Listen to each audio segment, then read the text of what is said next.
dodgy one.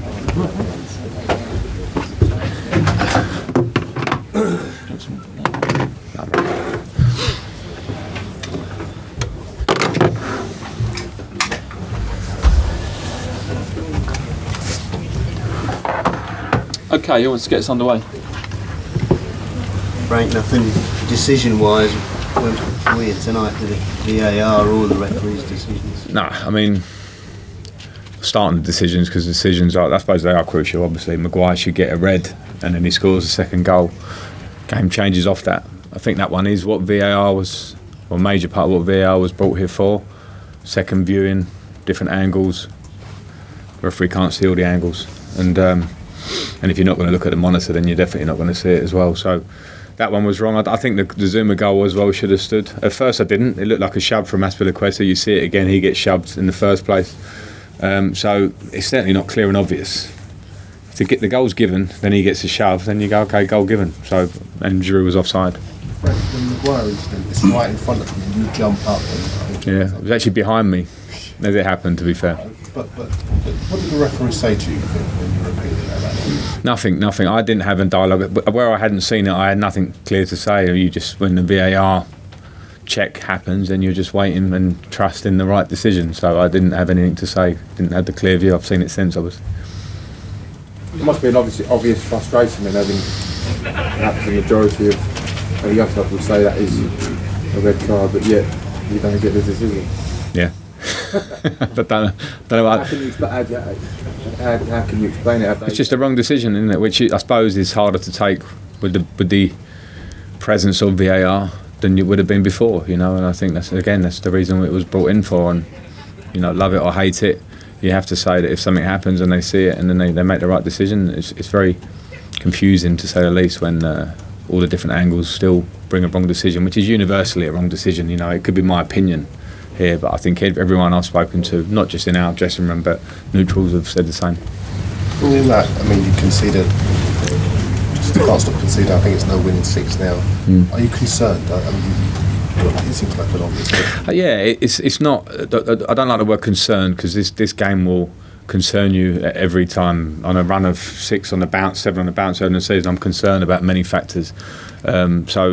I don't like losing games. I don't like the way we're losing games, because we're losing games that we clearly, particularly at home, have had big share of possession, big chances in the game, lots of shots on goal, at goal, around goal, and we're not finishing them. And it's a reality that's getting clearer all the time. We're not getting enough goals from striker areas. Tammy had his period earlier in the season. Now we're not getting enough. We're not getting enough goals from wide areas. And that's a fact, and it's hard to win games. You can dominate them as much as you want, but this Premier League, not many teams can keep clean sheets week in, week out. You have to score goals to give you a feeling of superiority in the game, and we start a lot of games very well. I can hardly ever really look at the team and go, started slow, a bit sloppy today. There was a couple of games, but not that many. We start pretty well, but if you don't score, you leave teams in the game, and today obviously we made a couple of silly moments in terms of allowing them headers in our box, particularly the set piece, that obviously changed the result. Frank, you mentioned all this after, I think it was a little game in the Champions League. You said you needed quality. Have you got any regrets about, for example, not getting Dries Mertens?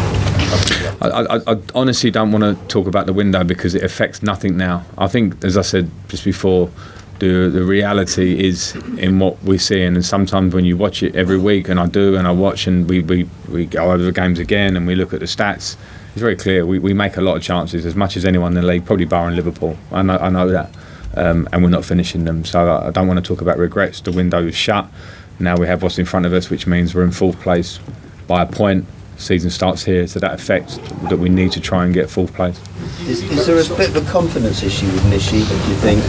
Is that the problem with him, his lack of confidence? Maybe, but confidence is part of football, and the only way I ever felt that you get overconfidence is by hard work, absolute dedication and hard work. Every player will go through it, no matter who you are, no matter what in your career, you will have varying levels of confidence. I thought the only way for me was hard work, and that goes for any player. Frank, Kante picked up an injury in the first half. What is it? And it's an adductor injury, so we'll have to assess it, scan it, but Doesn't look great. Doesn't look great at the minute. Is it related to his other injury? I don't know that yet for sure. I wouldn't want to give you that information. I know it's the same leg, so it's similar. Hang on, over there on the right. Against United. Do you wonder how on earth they haven't done anything? No, because football is what it is, and if they're going to score goals and we have those moments, we can't be naive to that.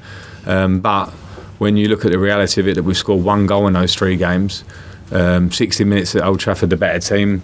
At home here, clearly the better team, and today again the better team. But I don't want to sound like I'm naive, but it's football. You lose games if you're not going to score goals, and you have moments where you give them a chance. To be fair to Manchester United, I think they're a fantastic counter-attacking team. Didn't give us loads of problems on the counter-attack today. Not loads of problems. A couple of small ones which you expect from a team of their level, but you give them 2 headers. So that's something that we can't do. That's just.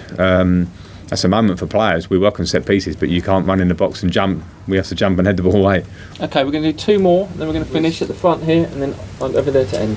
Gentlemen. Of course, you and Ole are comparable managers due to your background. You met him 3 times now, lost every time, even though the difference hasn't been big between the teams. Does he set up his teams well against types of teams? Like Chelsea or better teams? I don't know, but what I do know is that we've come up against quite a few teams who've come here to Stamford Bridge and play 5 at the back, 2 deep blocks and counter-attack against us, and we've had problems with that. There's clearly that, because we do create a lot of chances, but when teams have a lot of bodies defending in the box, you have to be extra clinical, extra sharp about getting your shots away and getting them on target, and that's something we've had a problem with generally. Okay, last question, Darren, then we've got to go. Obviously with the Man City, does it maybe make it not so worrying, because obviously they could potentially be now 5th place over? It's potential though. I don't think any when there's a question mark over an appeal, etc. Then for me, I don't think we can get ourselves caught up in what may be in those terms.